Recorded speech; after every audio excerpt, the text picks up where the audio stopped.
네, 반갑습니다. 2023 디자인 트렌드 리포트 2부 사회를 맡게 된 김태민이라고 합니다. 반갑습니다. 안녕하세요. 안녕하세요. 반갑습니다. 네. 감사합니다. 자, 먼저 오늘 또 이렇게 영광적인 자리에 또 불러주셔서 진심으로 감사의 말씀을 드리겠고, 훌륭하신 연사님들께 저도 많은 것을 또 배워가는 그런 시간이 되었으면 합니다. 자, 그리고 오늘 함께 해주신 분들 한 분씩 또 간단한 자기소개와 오늘 출연하시게 된 소감 부탁드리도록 하겠습니다. 네, 안녕하세요. 저는 국민대학교 AI 디자인 랩 김창수라고 합니다. 하이글로시 웍스라는 작은 사업체를 운영을 하면서 미디어 아트나 이런 기술적인 부분이 지원이 필요하신 분들께 도움을 드리고 있습니다. 이상입니다. 반갑습니다. 반갑습니다. 저는 대구에서 유메타랩에서 디자인 매니저를 맡고 있는 최시은이라고 하고요. 네, 안녕하세요. 저는 김유진이고 현재 국민대학교에서 AI 디자인학과에 1기로 재학 중입니다. 저는 디자인 스튜디오 미니멀리스트라고 하는 곳에서 이제 대표와 디렉터를 맡고 있고 디고디 원찬이라고 하는 디자인 유튜브 채널을 운영하고 있는 이원찬입니다. 반갑습니다. 자, 오늘 이렇게 해서 소중한 연사분들을 함께 모시고 지금부터 다양한 이야기들 나눠보도록 할 텐데요. 자, 1부에서는 AI 시대를 준비하는 우리들의 자세라는 이야기로 다양한 의견들을 함께 나눠볼 수가 있었습니다. 여러분들께서는 그렇다면 AI 시대를 잘 준비하고 계신지, 또 MZ세대 분들은 어떻게 이 AI를 처음에 접하게 되셨는지 상당히 궁금합니다. 한 분씩 또 소개를 부탁드리겠습니다. 그 옛날부터 있었던 형식에 대해서는 저도 많이 알고 있었거든요. 뭐 의사 AI라든지 변호사 AI라든지 뭔가를 판별하는 친구들인데, 근데 언젠가 성수에 가서 전시를 봤는데 굉장히 화려하게 움직이고 있는 NFT 아트워크가 있는 거예요. 그게 생성형 AI를 기반으로 했다는 걸 알게 되고, 이런 식으로 쓸 수도 있겠구나. 그리고 내 삶에 엄청 밀접하게 다가오는 순간이구나. 그때 처음 접했던 것 같습니다. 대표님께서는 어떻게 처음 접하게 되셨는지? 실무를 직접 디자인을 하고 있는 입장이기 때문에 이 AI에 대해서 눈을 닫거나 귀를 닫을 수 없는 지금 입장에 있고, 그리고 이제 관련해서 학생들도 이것들이 과연 과제에 이용이 될 수 있을지에 대한 문의를 엄청 많이 하기 때문에 저 역시도 그걸 제대로 알고 제가 사용하든 안 하든 대비하지 못하면 가르치는 학생들한테도 뭔가 문제가 있을 수 있겠구나라고 해서 저도 계속 그런 자료들을 빨리 최대한 찾아보고 좋은지 나쁜지에 대한 부분들을 계속 습득하려고 지금 노력하고 있습니다. 스노우 AI라고 해서 내 얼굴을 이제 학습을 시키면은 여러 스타일로 오일 페인팅이라든지 스케치 이런 식으로 내 얼굴을 AI식으로 스타일화해서 만들어주는 걸로 처음에 접했는데, 이거 어떻게 만드는 거지? 라고 해서 찾아보니까 생성형 AI라는 게 있네? 이렇게 해서 연구를 좀 해봐야겠다 라고 해서 지금까지 계속 연구 중입니다. 네, 혹시 우리 연사님은 어떠신가요? 저는 AI라는 것을 처음 접했던 것은 2001년이었던 걸로 기억하는데, 스티븐 스필버그 감독의 AI라는 영화가 있었습니다. AI, 즉 인공지능이라는 개념에 대해 처음 접했었던 것 같고, 그 이후로는 제가 이제 석사 과정을 진학하기 위해서 내가 어느 연구실에 갈까 고민하다가 AI 디자인이라는 것을 알게 되었고, 그렇게 좀 더 적극적으로 AI를 접하고 직접 다루게 되었습니다. 과연 AI 준비라는 건 뭘까? 라는 생각도 들기도 합니다. 그럼 우리가 막상 어떤 것을 접할 때 그냥 접하면 되는 건데, 마음 먹고 접해야겠다라는 다짐이 필요해지는 순간 사실 그게 점점 멀어지잖아요. 그래서 우리는 그냥 AI를 직접 활용하고 즐기면 되는 거지 준비해야겠다라는 다짐은 필요 없을 것 같습니다.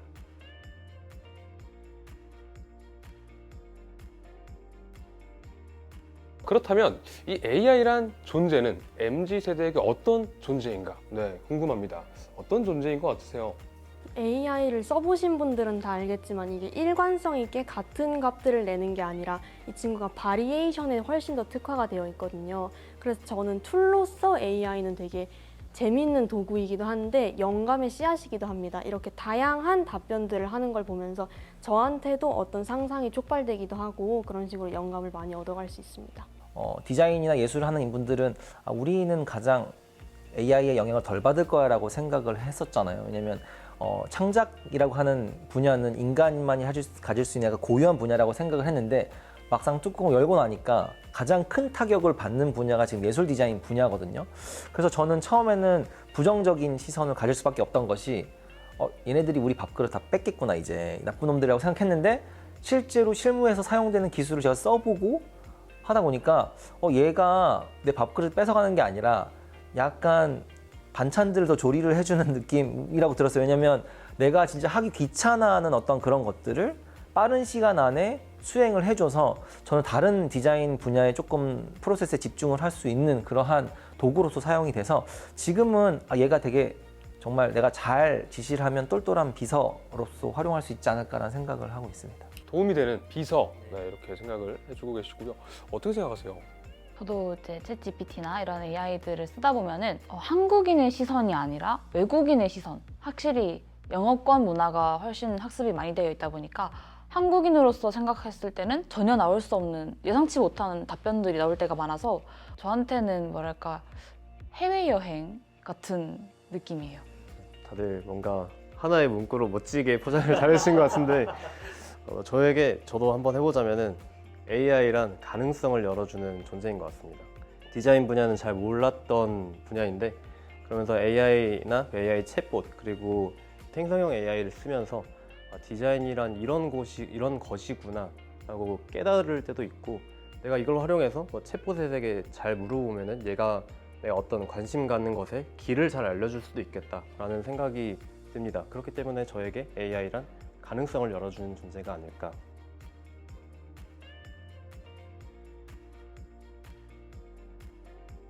공통적으로 또 의견을 주신 것들, AI가 앞으로 살아가는 데 있어서 좀 도움이 되는 그런 도구로 사용이 될 수가 있다라고 말씀을 주신 것 같아요. 그렇다면 AI라는 이 프로그램을 이때 써봐야지라고 느끼는 그런 순간, 어떤 순간이 있을까요?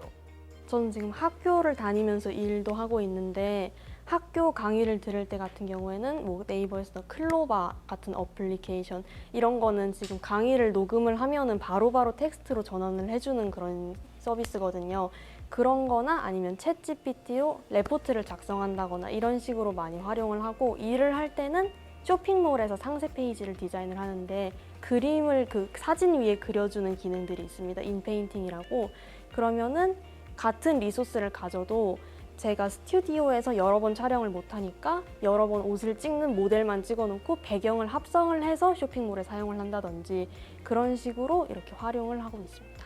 그러니까 저는 항상 중요한 자료는 서면으로 남기자라는 게 제 업무 철칙이거든요. 왜냐면 모든 일이 다 스무스하게 흘러가면은 너무나 좋겠지만 세상이 그렇게 이상적이지 않기 때문에 뭔가 분쟁이 생기는 부분이 분명히 생기거든요. 근데 그것들이 금전적인 서로의 피해로 이어질 수가 있으면 정말 너무 싫지만 그 잘잘못을 따져야 될 때가 오는데 그 통화 내용을 말씀하신 것처럼 음성 기반의 데이터를 텍스트로 변환을 해주고 더 나아가서 그 변환한 텍스트를 요약을 해서 그러니까 1시간 동안 제가 통화를 하면 그 내용을 일일이 다 들으면서 내가 무슨 말 했지 찾아볼 필요 없이 텍스트로 쑥 본다거나 혹은 얘가 어떠한 내용으로 얘기를 했는지에 대한 요약이 한 5줄, 3줄로 되기 때문에 그렇게 업무를 함에 있어서 정말 아까 법적인 분쟁이라든가 이런 부분에 있어서 AI가 굉장히 큰 도움이 되고 저는 지금 그래서 그 어플을 굉장히 유용하게 사용하고 있습니다.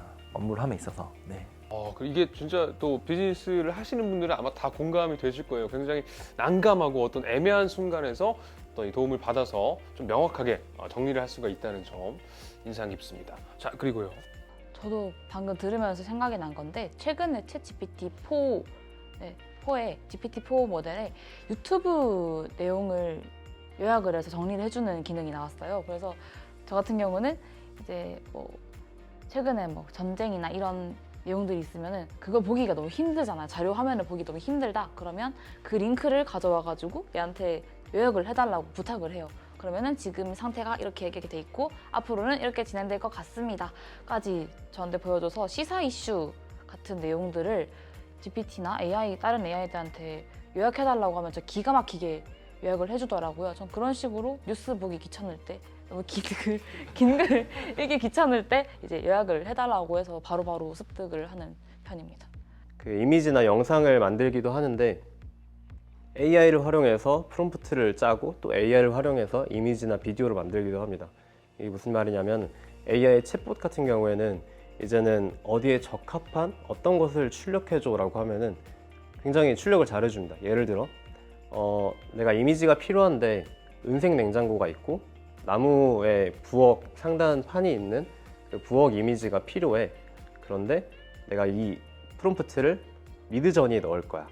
혹은 그 다른 이미 생성형 AI에 넣을 거야 라고 말을 해주면은 거기에 맞춰서 아주 프롬프트를 잘 짜줘서 출력을 해주니까 그거를 복사해서 붙여넣기 하면은 이미지가 상당히 잘 나오기도 하고 그 나온 이미지에서 그 아까 유진 학생이 말씀해준 그런 베리에이션을 시도해보기도 하고요. 그러면서 AI를 적극적으로 이용하고 있습니다.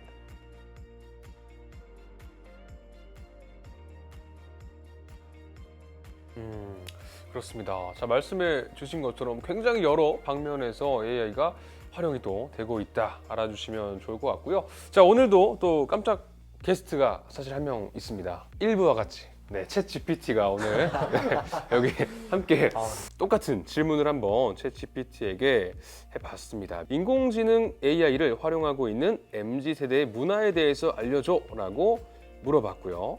첫 번째로 소비 문화가 있습니다. MZ세대는 쇼핑할 때 AI를 활용한 추천 시스템을 많이 이용합니다. 이는 온라인 쇼핑에서 특히 두드러지며 사용자의 구매 이력이나 검색 이력을 기반으로 상품을 추천해 줍니다. 네. 자, 두 번째는 엔터테인먼트입니다. 음악, 영화, 게임 등 엔터테인먼트 산업에 AI 기술이 널리 활용되고 있으며 맞춤형 콘텐츠 추천은 물론 콘텐츠 생성에도 사용이 됩니다. 세 번째는 소셜미디어입니다. MZ세대는 소셜미디어 사용이 활발하며 여기에서도 AI는 콘텐츠 추천, 스팸 메시지, 필터링, 얼굴 인식 등에 활용이 됩니다. 자, 그리고 요즘에는 사실 정말 많은 AI 어플, 많은 어떤 시스템들이 정말 쉴 새 없이 쏟아져 나오고 있습니다. 그래서 이런 것들을 보면서 이게 참 이 기술이 접목이 되면 좋겠다라고 생각은 하지만 가장 어려운 게 이 기술을 익히는 거잖아요. 그 과정이 굉장히 좀 어떻게 보면 어렵고 고통스러울 수도 있을 것 같아요. 그래서 쉽게 접근을 하지 못하는 것도 있는데 우리 함께 해주신 네 분께서는 좀 나만의 비법, 이 공부하고 학습하는 나만의 방법이 있다라고 한다면 어떤 게 좀 있을지 궁금합니다. 일단 내가 이것을 어떻게 활용해서 어떻게 본격적으로 수입을 내야지 혹은 내 일을 좀 더 잘해야지 이런 마음보다는 처음부터 시도를 해보고 도전을 해보면은 거기에 가능성을 보게 되고 조금 익숙해지고 그러다 보면 또 호기심이 생기고 그리고 더 알아보게 되고 이런 선순환이 반복되는 것 같은데 저는 그래서 우선 처음으로 찾는 게 AI 챗봇인 것 같습니다. 챗GPT나 네이버에서 내놓은 그런 AI나 거기에 길이 사실 다 알려주거든요. 내가 뭘 하고 싶어, 어떤 걸 알려줘, 어떻게 해야 될까? 나는 이런 간단하게 우리가 쓰고 있는 자연어, 그냥 우리 말로 질문을 하면 얘가 잘 알려주기 때문에 거기서부터 시작해서 한 걸음씩 나아가다 보면은 이 AI의 가능성도 보게 되고 내가 어디로 가야 될지 어떻게 활용해야 될지 그런 길도 보이게 되면서 재밌게 활용하고 또 심화시키는 그런 순환이 반복되지 않는가 싶습니다. 그렇습니다. 뭔가 좀 마음가짐을 조금 가볍게 자, 좋은 말씀이었고요. 자, 다음 또 요즘에 또 AI 번역이 정말 잘 되지 않습니까? 그래서 미드저니 사용법이나 이런 것들 처음에 소개되기 전에는 외국 사이트에 먼저 들어가서 구글로 미드저니 how to use 이런 식으로 검색을 하면은 영어 자료가 착 떠요. 그러면은 제가 그걸 블로그 하나하나 다 들어가서 번역을 해가지고 그거를 정리를 합니다. 그걸 토대로 제가 공부를 다시 해요. 그렇게 해서 제가 남한테도 알려줄 수 있고 그 정리된 파일도 남한테 알려줄 수 있고 이런 식으로 공부를 했던 것 같습니다. 일단 AI가 지금 디자인뿐만이 아니라 모든 분야에 지금 활용이 되고 있고 저희가 그런 예시들을 많이 얘기했는데 이 영상을 보시는 분들의 스마트폰에도 내가 알게 모르게 AI 기술이 들어간 것들 굉장히 많이 있거든요. 모든 이제 제조사나 어플 같은 곳에서도 최대한 이 기술들을 사용자들이 많이 사용하게끔 유도를 지금 하고 있기 때문에 최신 버전이 업데이트되면 그것에 대한 그 스텝 바이 스텝 튜토리얼을 굳이 영상 찾아보지 않고도 알 수 있도록 엄청나게 친절하게 알려줘요. 이거 이렇게 사용하시면 더 AI를 통해서 검색을 쉽게 할 수 있어요. 이미지를 쉽게 만들 수 있어요 라고 하기 때문에 프로그램을 최신 버전 업데이트 하는 것만으로도 AI를 쉽게 받아들일 수 있는 계기나 출발점이 되지 않을까 그렇게 생각합니다. 저는 AI를 어떻게 쓸지도 조금 AI한테 맡기는 편인데 유튜브 알고리즘이 있잖아요. 저희가 서핑한다고들 하죠. 그래서 처음에만 조금 노력을 해서 계정을 하나 만든 다음에 그런 것만 보는 계정을 만듭니다. 그렇게 한번 알고리즘만 잘 짜주면은 저는 그냥 취미 생활하는 시간에 들어가서 그냥 계속 서핑만 하고 보고 그러면 조금 비교적 상대적으로 쉽게 얻을 수 있는 것 같습니다.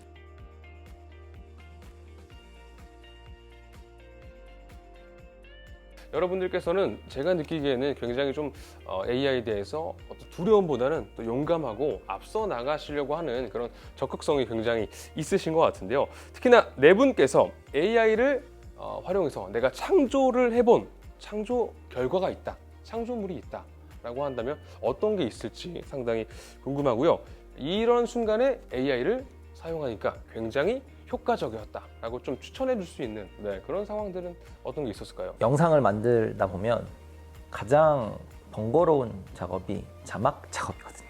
말자막 치는 거는 내가 진짜 그걸 듣고서 물리적으로 타이핑을 쳐야 하는 굉장히 번거로운 작업인데 얼마 전부터 내 음성을 자막으로 변환하는 플러그인이 나왔는데 지금은 그 프로그램이 없이 영상을 만들려고 하면 저는 아마 못 만들 정도로 굉장히 유용하게 그런 프로그램들을 사용하고 있고 그런 작업을 할 때 진짜 AI를 활용하기 잘했다라는 생각이 들었고 진짜 너무나 감사한 기술인 거죠. 작년부터 AI를 봤을 때 네이버 하이퍼클로바를 제가 먼저 썼었어요. 그때 많이 가지고 놀았던 게 일단 윤동주 시인의 시를 써달라라는 프롬프트를 줍니다. 그래서 윤동주 시인의 시, 원래 시 같은 거를 넣어줘요. 학습을 시켜 한 2-3개 정도 학습을 시키면 그러면 지금부터 뭐 바보나 박스에 대한 주제로 윤동주 시인의 시를 써줘 라고 하면은 그 윤동주 시인의 뭔가 부끄러움의 정서 이런 걸 정말 잘 녹여내서 만들거든요, 시를. 그러면은 사람들한테 그 시를 보여주잖아요. 그러면은 사람이 쓴 거 아니야? 라고 착각을 하기도 하고요.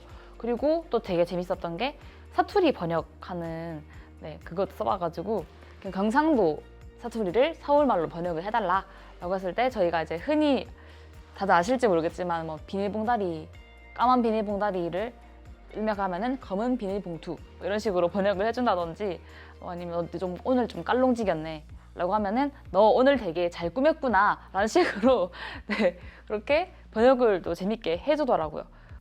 굉장히 유용하게 사용을 하고 계신 것 같습니다. 특히나 이 사투리의 이 번역은 정말 가장 유용하게 사용이 되실 것 같아요. 궁금한 게 있는데 그럼 역번역도 되나요? 그러니까 예를 들면 서울말을 넣고 사투리로 해줘라고 하면 됩니다. 나오나요? 됩니다. 네. 저도 학교에서 강의를 하다 보니까 그 커리큘럼을 짜는 게 또 쉽지가 않거든요. 그 1주차부터 15주차까지 각 커리큘럼을 짜야 되고 그리고 교과 목표는 무엇인지 교과 개요는 무엇인지 이런 걸 다 작성을 해야 되는데 챗 GPT 같은 경우에는 굉장히 잘 써줍니다. 좀 어렵게 써줘 하면 어렵게 써주기도 하고 그리고 세부 커리큘럼도 짜달라고 하면 세부 커리큘럼도 짜주고 정말 강의객서에 활용하시면 정말 좋고요. 저 안 써봤는데 써봐야 되겠네요. 진짜 이거 완전 정말 추천. 골치 아프거든요. 진짜 몰랐어요.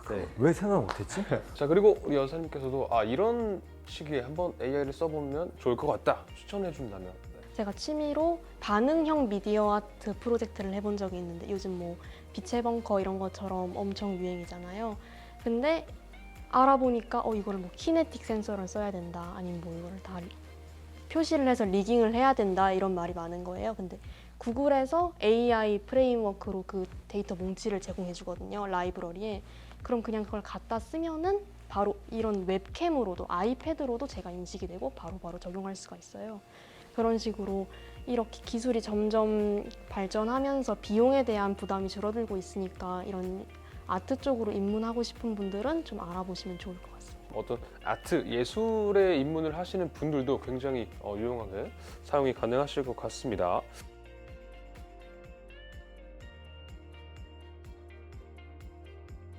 좋습니다. AI에 대한 각자의 상황에 따른 여러 또 이야기들 함께 저희가 나눠보고 있습니다. 자, 그렇다면 빠르게 변화하는 이 기술 속에서 분명히 생기는 격차도 존재할 거라고 생각이 듭니다. 어떠한 문제점들이 또 발생이 되고 있는지 또 그리고 MZ세대 같은 경우에는 이 변화의 중심에 서 있었지만 우리의 윗세대 그 윈윈 세대 같은 경우에는 비교적 받아들이기가 어려울 수도 있다라는 이런 생각이 듭니다. 그래서 여기에 대해서 또 한 번씩 이야기를 들어보도록 하겠습니다. 저도 최근에 이런 AI에 관한 문제들에 대해서 많이 생각을 해본 게 특히나 디자인에서는 저작권 문제가 가장 크다고 생각을 해요. 그래서 지금 사실 생성형 AI로 만든 그림은 저작권이 없어요. 누구나 그걸 가져가서 내 것처럼 쓸 수가 있는 거예요. 네, 그래서 최근에 미국에서 이런 워싱턴 DC 법원에서 판결을 냈는데 이제 저작권 협회에서 AI가 만든 창작물에 대한 그 권리가 누구한테 있느냐라고 했을 때 AI는 그 소유권이 없다라고 미국에서 판결을 받은 바가 있기 때문에 아마 앞으로 그런 분쟁은 더 많이 일어날 것 같아요.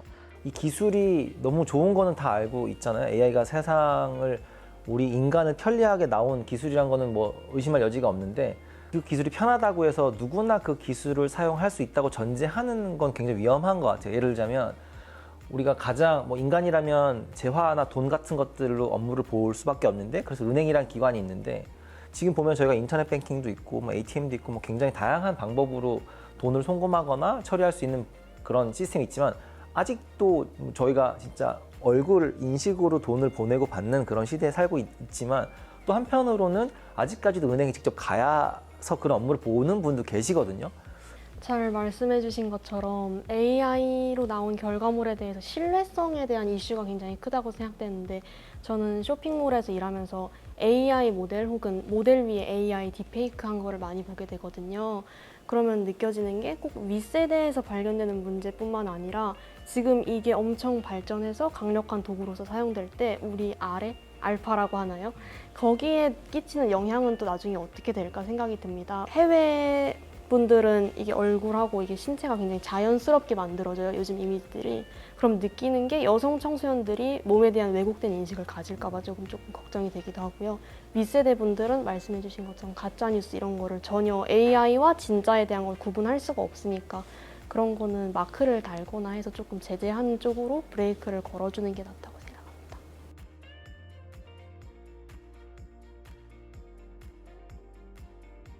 그렇습니다. 말씀해 주신 것들 뭐 여러 가지 또 문제점들도 함께 또 진행이 되고 있고 우리가 또 개선해 나가야 될 그런 부분들인 것 같습니다. 자, 그렇다면 문제점에 대해서 한번 이 챗 GPT는 어떻게 또 답변을 했을지 한번 보도록 하겠습니다. 인공지능 AI로 발생할 수 있는 사회적 문제들을 말해줘라고 물어봤고요. 첫 번째로는 계속해서 나왔던 일자리 감소, 일자리 감소. 그리고 두 번째로 마찬가지로 데이터 보안과 프라이버시. 세 번째 윤리적 문제. 네 번째 기술의 불평등. 다섯 번째 결정의 투명성과 공정성. 여섯 번째 기술 의존도 증가. 일곱 번째 사이버 공격.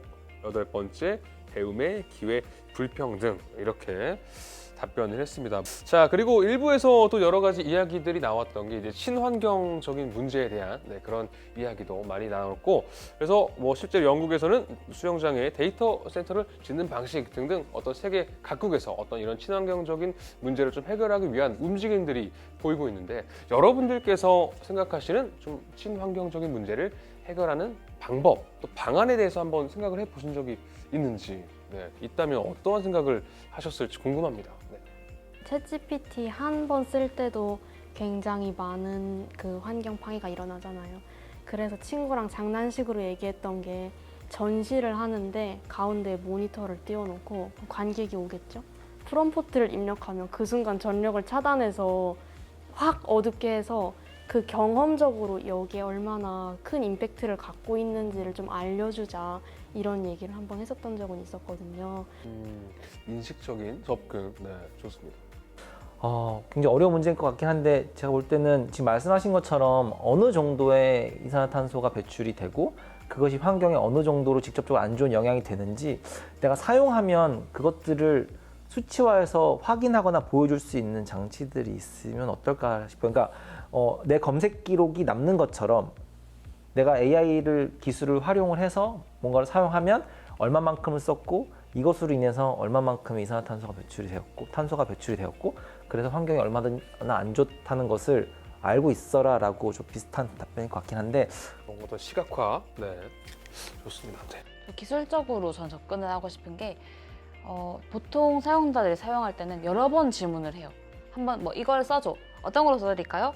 이렇게 하면 이거 주제를 써줘. 이 주제에 대해서 어떻게 하길 원하세요? 라고 여러 번 연산을 하게 만드는데 연산을 할 때마다 사실은 비용이 들고 그게 연산할 때마다 컴퓨터가 돌아가기 때문에 거기서 다 이산화탄소가 배출이 되는 거거든요. 그래서 제가 최근에 저희 회사에서 연구를 하고 있는 게 프롬프트 엔지니어링이라고 해서 한 번의 질문으로 한 번에 내가 원하는 답변을 얻을 수 있게끔 하는 거예요. 그게 어쨌든 연산을 훨씬 더 횟수를 줄여주기 때문에 프롬프트 엔지니어링을 AI가 훨씬 더 잘 알아들을 수 있도록 명령을 잘 하는 사람이 된다면 그러면 훨씬 탄소를 감축할 수 있지 않을까 하는 생각이 듭니다. 최근에 국내 기업에서 인공지능 연산을 위한 반도체를 개발을 했는데 이건 역시 전력을 낮게 사용하고 그 인공지능을 돌리는데 필요한 리소스를 굉장히 적게 사용한다고 해요. 그렇게 기술로서 극복하는 사례도 있기도 하고 우리가 어떤 인식 전환도 역시 필요하지만 우리가 이 기술을 두려워하지 않고 그냥 기술로서 극복하는 자세도 필요하지 않을까 싶습니다. 그렇습니다. 뭐 어떤 우리가 대하는 태도, 자세에 대해서 또 생각을 해볼 필요도 있고 또 이야기를 듣다 보니까 어떤 빠르게 변화하는 시대에 맞춰서 사회에서도 사회적인 어떤 보조나 어떤 이런 지원을 하는 시스템이 좀 필요할 거다라고 생각이 드는데요. 우리 또 연사님들께서 생각하시는 또 신기술의 활용을 조직 또는 사회에서 어떤 도움을 주었으면 좋겠다라고 하는 좀 필요한 지원, 시스템 이런 것들은 어떤 게 있을까요? 가장 먼저 생각나는 거는 교육이죠. 지역 간 격차, 세대 내의 격차 이런 격차들 때문에 불평등이 생기고 그런 것들이 심화되어서 혼란을 야기하는데 그런 것들을 막아주는 방법은 가장 첫 번째로 교육이 될 수 있을 것 같습니다. 저 같은 경우는 아까 전에도 그 나이 연령대 있으신 분들이 가짜 뉴스를 아무 구별 없이 막 받아들인다라고 하셨는데 이거는 역량을 길러줘야 된다고 생각해요. 미디어 리터러시라고 하죠. 이게 진짜와 가짜, 그러니까 사실과 현실이 아닌 것을 구별할 수 있는 능력을 윗세대부터 천천히 키워보다 보면은 윗세대에서 아랫세대로 전수되는 것들이 저는 훨씬 많다고 느끼거든요. 그들이 가지고 있는 뭐 지식이나 삶에서 얻었던 지혜들 같은 것들은 저희가 함부로 넘볼 수 없는 존재고 AI도 그분들의 지혜는 못 따라잡을 거라고 생각하기 때문에 윗세대부터 그렇게 미디어 리터러시적인 부분을 가지고 하다 보면은 세대가 지날수록 아마 이런 가짜 뉴스를 혼동해서 넘어가는 거는 조금 더 줄어들지 않을까 하는 생각이 듭니다. 업무적인 접근에서 말씀을 드리자면 신입사원분들이 이제 온보딩 프로그램이라든가 OT를 하게 되면 저는 조직 내에서 명확하게 이 AI로 업무를 할 수 있는지 가능하면 어디까지인지에 대한 가이드를 명확하게 정해주고 만약에 그것이 활용이 되는 것으로 인정이 되면 저는 그 프로그램을 애초에 업무 시작 전에 누구나 다 공평하게 배움을 가질 수 있는 체계적인 프로그램이 필요하다고 생각을 해요. 이게 조금 이상적인 말이긴 하지만 어쨌거나 국가적으로 큰 규모에서 약간 규제적으로 제동을 걸어줄 타이밍이 왔다고 생각하는 부분입니다.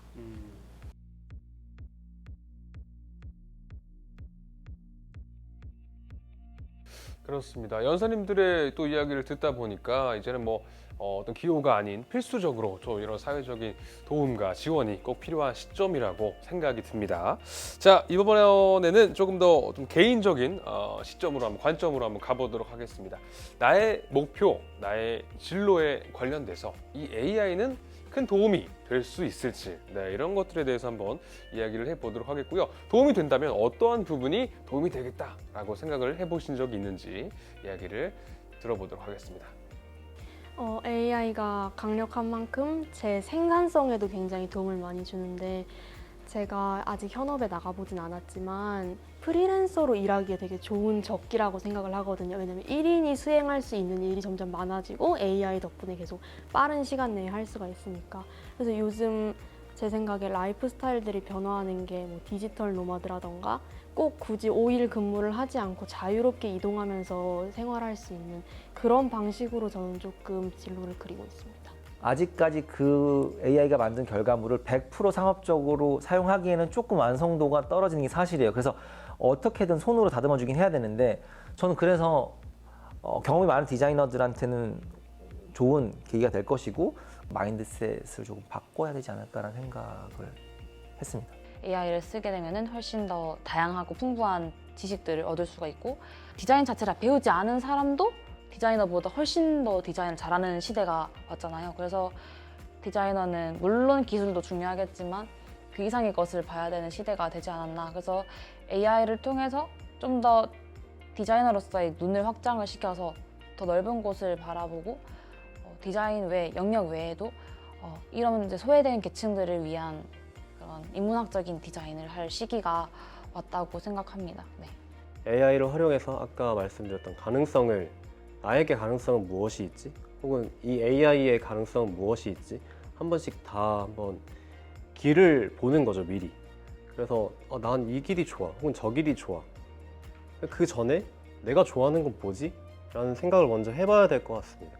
네, 좋습니다. 자, 뭐 이렇게 여러 가지 좀 이야기들을 함께 나눠볼 수가 있었습니다. 우리가 평소에 좀 가지고 있었던 생각 더불어 다른 연사님들의 생각, 저렇게 또 관점을 가질 수가 있구나, 저런 방향성도 있구나라는 시간이 좀 되었던 것 같은데 어떠셨나요? 좀 어떠셨어요?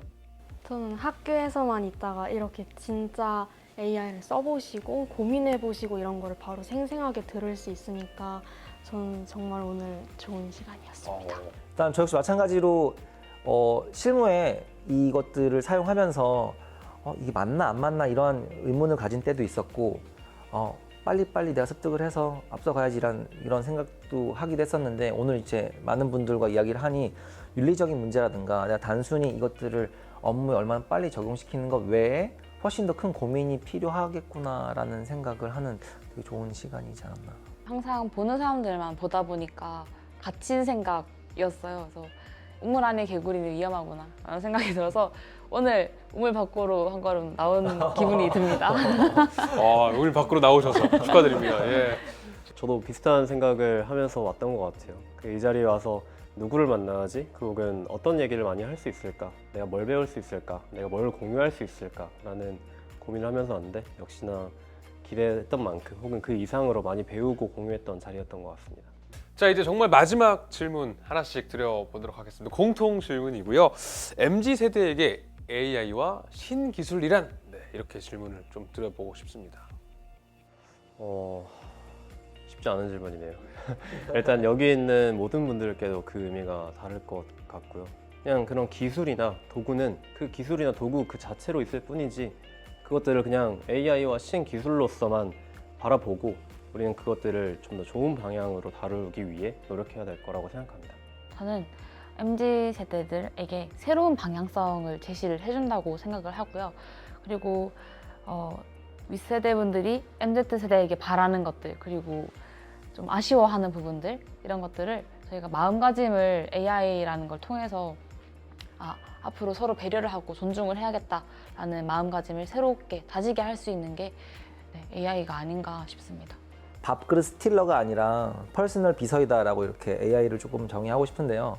실제로 잘 사용한다면 나의 귀찮은 업무들을 훨씬 더 효율적으로 할 수 있는 그런 도구이기 때문에 어떤 분야든 디자인이 관련된 분야가 아니더라도 잘 활용해서 정말 싼 비서를 고용해서 업무를 한다고 생각하시면 어떨까 싶습니다. 딱 한마디로 하면은 엄청 똑똑하지만 어리숙한 친구고요. 어쨌거나 같이 가야 되고 그리고 잘 지내는 법도 생각을 해야 되기 때문에 앞으로 미래에 있어서 그런 친구 한 명쯤 두고 가는 건 어떨지 생각이 됩니다. 네, 좋습니다. 자, 오늘 AI와 신기술에 대해서 정말 다양한 이야기들 나눠볼 수가 있었고요. 우리 네 분의 연사님들의 소중한 말씀으로 각자의 어떤 방향성, 아이디어, 또 여러 가지 관점들에 대해서 서로에게 또 좋은 영향을 주었던 그런 시간이 된 것 같습니다. 자, 오늘 또 영상을 함께하고 계신 우리 디자이너 분들에게도 또 유익한 시간이 꼭 되었을 거라고 생각이 들고요. 우리 MZ세대가 생각하는 AI란 두려움, 어려움보다는 또 함께 나아가고 함께 또 가야 할 어떤 도전 정신이 돋보이는 그런 시간이 되었던 것 같습니다. 오늘 함께 해주신 네 분께 다시 한번 감사의 말씀을 드리도록 하겠고요. 박수로 이번 시간을 마무리하도록 하겠습니다. 감사합니다.